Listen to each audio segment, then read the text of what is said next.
Hello students, I hope everyone is fit and fine.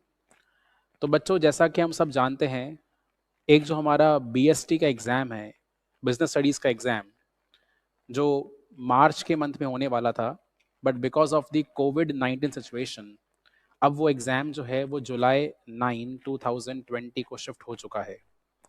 और अब मेरे पास में ऐसी बहुत सारी रिक्वेस्ट आ रही हैं रेगुलरली कि सर किस तरह से प्रिपेयर किया जाए बीएसटी के एग्जामिनेशन के लिए, क्योंकि बहुत लंबा समय हो गया। एक हमें काफ़ी बड़ा गैप मिल गया। मार्च के बाद अप्रैल का मंथ पूरा निकल गया, मई का मंथ पूरा निकल गया, जून का भी आधा मंथ निकल चुका है।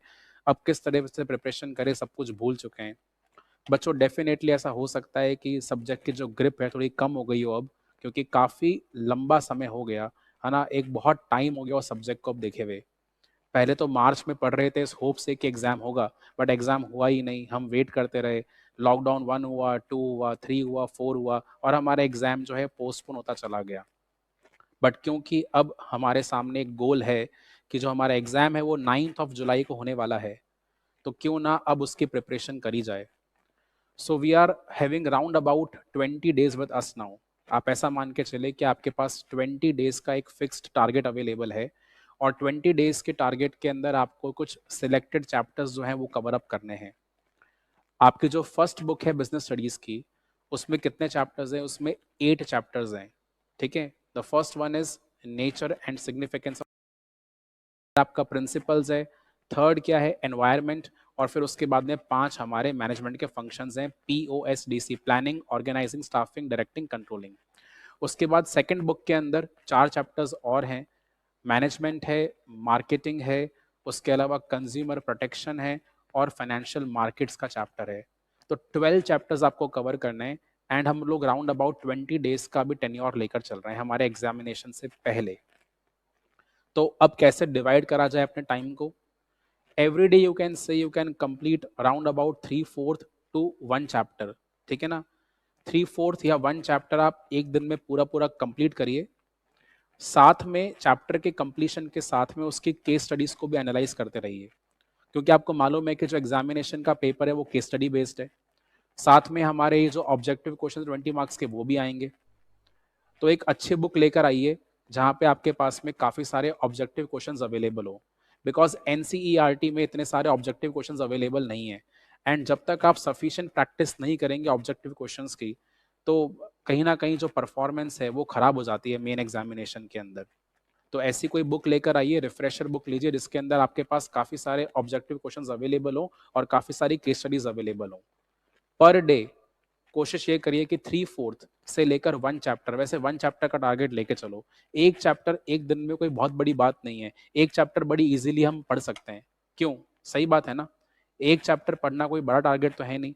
24 आवर्स आपके पास में अवेलेबल हैं। अगर मैं 8 आवर्स की स्लीप माइनस कर दूं तो भी 16 आवर्स अवेलेबल हैं। 16 आवर्स में से 8 आवर्स आपका लेजर टाइम निकाल देते हैं। जो करना है कर लो। पबजी खेलना है पबजी खेल लो। ठीक है। फेसबुक पे जाना है फेसबुक पे ब्राउजिंग कर लो। व्हाट्सएप करना है व्हाट्सएप कर लो। सारे काम कर लो। टिकटॉक के वीडियो बना लो। बट फिर भी आपके पास 8 घंटे बचेंगे। यार 8 घंटे बहुत ज्यादा होते हैं। 8 घंटे में आप आराम से अपना एक चैप्टर एंटायरली कवर अप कर सकते हो। एक क्या दो किताब से कर सकते हो, साथ में उसको याद भी कर सकते हो। चैप्टर को अच्छे से याद करो, प्रिपेयर करो, उसकी केस स्टडी सॉल्व करो, और मल्टीपल चॉइस क्वेश्चंस या ऑब्जेक्टिव क्वेश्चन को सॉल्व करना ना भूलें, क्योंकि वही मेन चाबी है जो आपको नंबर दिलाएगी। ठीक है। बच्चे अक्सर केस स्टडीज में नंबर ले आते हैं, कोई ना कोई कैसे ना कैसे अपना माइंड लगाकर उसका आंसर ढूंढ लेते हैं। बट ऑब्जेक्टिव क्वेश्चन के लिए इन डेप्थ रीडिंग चाहिए होती है। जब तक इन डेप्थ रीडिंग नहीं करी हुई होगी, आप ऑब्जेक्टिव क्वेश्चंस का आंसर नहीं दे पाएंगे। तो बच्चों, टारगेट क्या है? जुलाई 9 के लिए प्रिपरेशन करना है। जुलाई 9 को अपने को एग्जाम में अपियर होना है। और एग्जाम में अपियर होने के लिए स्ट्रैटेजी बनानी जरूरी है। स्ट्रैटेजी हमारी ये रहेगी कि हम पर डे 3/4 से लेकर 1 चैप्टर करेंगे। आप पूरे 1 चैप्टर का टारगेट लेके चलिए। अलॉन्ग विथ इट, जो आपको मैंने बताया, objective questions plus case studies का भी सॉल्यूशंस आपको करते रहने हैं। Buy a good refresher book if you are not having. सबके पास वैसे एक रिफ्रेशर बुक अवेलेबल होगी, बट अगर नहीं हो तो उसे परचेज करिए, और साथ में अभी से अपनी प्रैक्टिस के लिए लग जाइए। ठीक है। 9 जुलाई को होने वाला एग्जाम जो है, उसमें आपको बहुत सारे प्रिकॉशंस भी लेने होंगे बच्चों, क्योंकि कोविड-19 की कंडीशन जो है फैल, कहने का मतलब ये है कि जो केसेस हैं वो डे बाय डे इंक्रीज हो रहे हैं।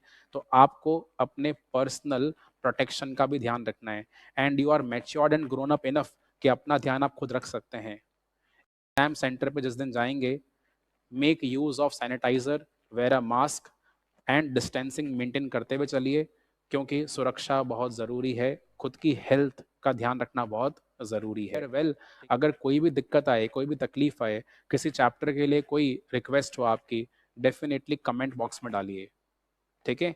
आई am waiting for your replies. Bye bye. Prepare